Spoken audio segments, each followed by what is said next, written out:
नाशिक लोकसभा मतदारसंघातील अपक्ष उमेदवार शांतिगिरी महाराज यांनी एक मोठं वक्तव्य केलंय।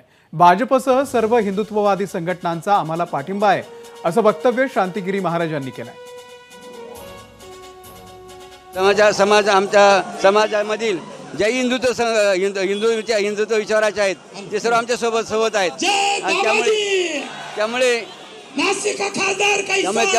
खात्री आमच्या सर्व मंडळी लढायचं आणि जिंकायचं, विजय निश्चित आमच्या बादलीचा होणार आहे। हिंदुत्व विचाराचे जेवढे सर्व मंडळी घटना पक्ष असेल किंवा संघटना असेल ते सर्व आमच्या बरोबर आहे। मग त्यामुळे भाजप आमच्या बरोबरच राहणार, त्यात शंका नाही।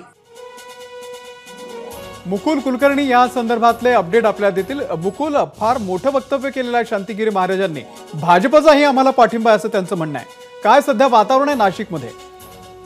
बरोबर आहे अमोल, मोठंच नाही तर तेवढंच धक्कादायक देखील हे वक्तव्य आहे। कारण महायुतीचे उमेदवार हेमंत गोडसे हे आहेत आणि भाजपासह सर्व पक्ष, महायुतीचे घटक पक्ष हे प्रचारामध्ये उतरलेले असताना आज शांतिगिरी महाराजांचं हे वक्तव्य अनेकांच्या भुवया उंचावणारं आहे।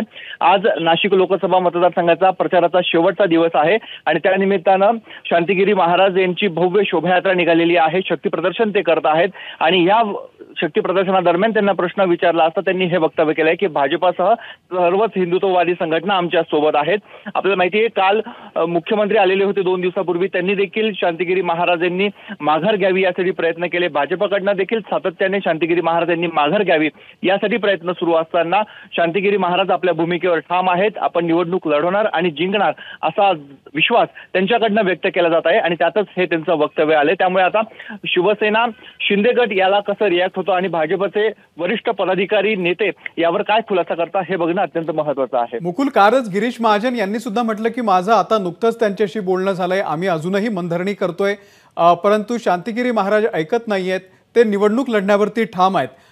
आणि दुसरीकडे त्यांचं हे असं वक्तव्य येणं, काय नेमकं राजकारण सुरू आहे नाशिकमध्ये?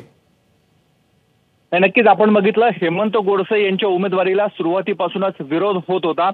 सुरुवातीचा विरोध हा भाजपनं केला, त्यानंतर छगन भुजबळ यांनी त्यामध्ये उडी घेतली आणि शेवटपर्यंत म्हणजे अगदी उमेदवारी अर्ज भरण्याच्या शेवटच्या दिवसापर्यंत उमेदवारी कोणाला मिळणार याबाबतचा संभ्रम हा कायम होता।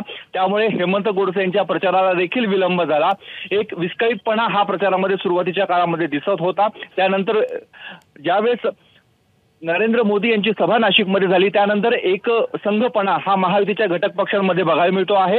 आज शेवटचा दिवस आहे, त्यामुळे आजही हेमंत गोडसे यांच्या माध्यमातून शक्ती प्रदर्शन केलं जाणार आहे। मात्र त्याच वेळेस शांतिगिरी महाराजांचं हे वक्तव्य अनेकांच्या भुवया उंचावणार आहे। निश्चित अपडेट घेत राहू मुकुल, धन्यवाद या संपूर्ण माहितीबद्दल।